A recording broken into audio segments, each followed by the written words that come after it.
시청자 여러분 안녕하십니까? KTN 뉴스 첫 소식입니다. 트럼프 대통령은 금요일 기자회견을 통해 주지사들에게 종교시설을 즉시 재개할 것을 촉구했습니다. 트럼프 대통령은 종교시설을 필수적인 서비스를 제공하는 필수시설이라고 부르며 당장 이번 주 말부터 운영을 재개할 것을 강조했습니다.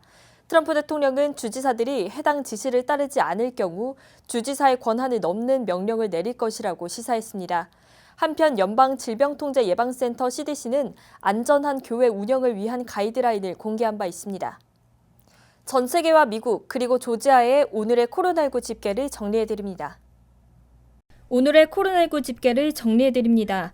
KTN의 코로나19 집계는 주 보건당국과 주 보건당국을 기반으로 실시간 통계를 집계하는 월드오미터의 자료가 사용됐습니다. 전 세계와 미국, 조지아주의 현황을 전해드립니다. 먼저 오늘의 전 세계 현황입니다. 오늘 오후 3시 34분 기준 전 세계 확진 환자 526만 5,788명, 사망자 33만 7,992명으로 집계됐습니다. 전 세계에서 단연 미국의 확진 및 사망자 숫자가 가장 높게 집계되고 있고 뒤이어 러시아와 브라질, 스페인, 영국의 확진세도 심각하게 나타나고 있습니다. 다음은 미국 현황입니다. 오늘 오후 3시 36분 기준 미국의 확진 환자는 163만 7,548명, 사망자는 9만 7,292명으로 집계됐습니다. 지난 통계를 활용해 하루 확진자 증가폭을 알아보겠습니다. 월드오미터의 집계에 따르면 어제인 21일 하루 동안 미국의 확진 환자는 2만 8,179명 증가했고 사망자는 1,418명 증가한 것으로 집계됐습니다. 주별로 살펴보겠습니다. 1일 최다 확진 환자 발생주는 캘리포니아주로 어제 하루 동안 2,316명의 확진자가 추가로 집계됐고 1일 최다 사망자 발생주는 뉴욕주로 어제 하루 동안 127명의 사망자가 보고됐습니다. 조지아주의 경우 전국에서 확진 환자 규모는 11번째, 사망자 규모는 14번째로 집계됐습니다.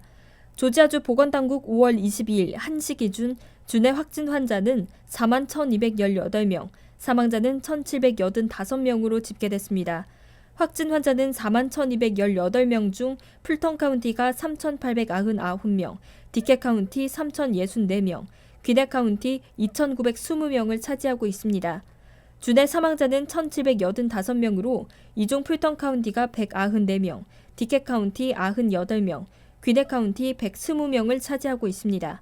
조지아주의 경우 어제 오전 9시부터 오늘 오전 9시까지 24시간 동안 확진 환자가 970명 늘었고 사망자는 59명 증가한 것으로 나타났습니다. 전날 증가폭보다는 신규 확진 환자가 적게 나타났지만 1,000명 가까이 폭증했으며 1일 사망자는 점차 증가하고 있습니다. 이상 코로나19 집계였습니다. 캐슬린 투메이 조지아 보건부 장관은 21일 기자회견을 통해 조지아 내에서 어린이 괴질이라고도 불리는 소아 다발성 염증 증후군 9건이 확인됐다고 밝혔습니다. 소아 다발성 염증 증후군은 고열, 충혈, 가려움증 등을 동반한 질환으로 코로나19와의 연관성은 아직 정확히 밝혀지지는 않았지만 전문가들은 코로나19 감염이 소아의 면역 체계를 과민 반응시킨 것일 가능성이 있다고 예상하고 있습니다. 한편 워싱턴 포스트는 소아 괴질이 성인에게서도 발병하는 사례가 속출하고 있다고 보도했습니다.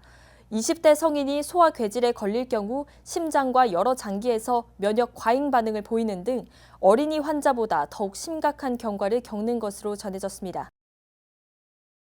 마이크 펜스 부통령이 오늘 오전 애틀랜타를 방문했습니다. 공군 2호기를 이용해 마리에타 소재 도빈슨 공군기지에 도착한 펜스 부통령은 와플하우스 CEO를 비롯한 레스토랑 경영진들과 원탁회의를 갖고 코로나19 팬데믹 속에서 식당 운영 정상화 계획에 대해 논의한 것으로 알려졌습니다. 트럼프 행정부는 추가적인 경기 부양 법안이 아직 시기상조라는 입장을 나타내왔는데요. 다시 입장을 바꿔 추가적인 경기 부양 현금을 지급하는 것에 대해 긍정적으로 검토 중인 것으로 전해졌습니다. 김용성 기자가 보도합니다. 트럼프 정부는 추가적인 경기 부양책 도입에 대해서 아직 시기상조라는 입장을 바꾸어 경기 부양 현금 추가 지급에 대해서 긍정적으로 검토 중이라고 밝혔습니다. 트럼프 대통령은 21일 포드 공장을 방문한 당시에 추가적인 경기 부양 현금 지급이 있을 것이냐는 기자의 질문에 대해서 사람들을 돕기 위해서 현금을 추가로 지급할 수 있다고 시사했습니다. 트럼프 측근들도 긍정적인 반응을 보이고 있습니다. 캐비넷의 경제자문위원장은 경기 부양 현금 추가 지급 가능성이 높고 생각하는 것보다 빠르게 이루어질 수 있다고 밝혔습니다. 스티브 무누신 연방 재무장관 또한 추가적인 경기 부양책이 필요하다고 강조했습니다. 최근 민주당 주도로 하원을 통과한 3조 달러 경기 부양 법안, 일명 히어로즈법에는 한 명당 $1,200를 지급해 가정당 최대 $6,000를 지급하는 내용이 포함되어 있습니다. 하지만 공화당 상원 지도부가 해당 법안에 대해서 부정적인 입장을 유지하면서 진행에 난항을 겪고 있는 것으로 알려졌습니다. 공화당 측은 해당 법안의 내용 중 주정부에 대한 $1조 지원, 실업수당 지급기간 연장 등에 대해서 반대 의사를 나타냈으며 기업을 코로나19 관련 소송으로부터 보호하는 내용이 포함되어야 한다는 입장입니다. 또한 공화당 미치 매코넬 상원 원내대표는 악시오스와의 인터뷰를 통해 추가적인 경기 부양 법안의 예산 규모가 $1조 이하여야 한다는 의견을 나타냈습니다. 양당 간의 의견 차이가 극심한 만큼 해당 법안이 언제 통과될지에 대해서는 불투명합니다. 또한 만약 트럼프 정부가 현금 지급에 대한 법안을 따로 추진하려고 해도 의회의 승인을 받아야 하는 만큼 난항이 있을 것으로 예상됩니다. KTN 뉴스 김영성입니다. 2024년부터 UCLA와 UC 버클리를 포함한 모든 UC 캠퍼스의 대입 사정 요건에서 SAT 및 ACT 시험을 완전히 배제시키기로 결정됐습니다. 올해부터 22년까지는 입학 사정에서 SAT 및 ACT 시험 점수 제출을 선택 사항으로 변경하고 23년 이후에는 입학 요건에서 완전히 배제하는 방안을 추진 중이라고 밝혔습니다. UC 이사회는 해당 조치에 관해 저소득층 학생들이 UC 교육을 받을 수 있는 기회를 넓히기 위한 것이라고 설명했습니다.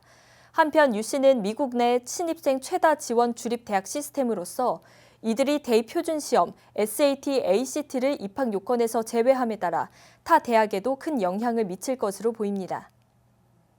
메모리얼 데이 연휴가 시작됩니다. 상황이 상황인지라 여느 때와는 달리 마냥 연휴를 즐길 수만은 없는 상황인데요. 연휴 기간 손 씻기, 사회적 거리 두기 등 위생 수칙 잘 지키시고 건강한 시간 되시길 바랍니다. 한 주 동안도 수고 많으셨습니다. 시청해주신 여러분 고맙습니다.